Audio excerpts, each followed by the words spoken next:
কখনো ছোট কাউকে অবহেলা করো না, কারণ ছোটরাও কোনো একদিন বড় উপকার করতে পারে।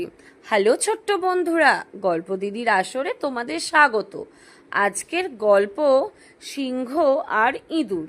একদিন বনে এক সিংহ গাছের নিচে ঘুমাচ্ছিল। হঠাৎ একটি ইঁদুর খেলতে খেলতে সিংহের শরীরের উপর দিয়ে চলে গেল। সিংহ রেগে গিয়ে তাকে ধরে ফেললো। ইঁদুর কাঁদতে কাঁদতে বলল, মহারাজ, আমায় ছেড়ে দিন, একদিন হয়তো আমি আপনার উপকারে আসতে পারি।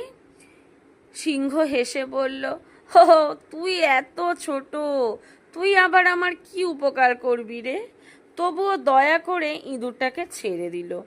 কিছুদিন পরে সিংহ শিকারির জালে আটকা পড়ল। ছটফট করতে লাগলো, কিন্তু মুক্ত হতে পারল না।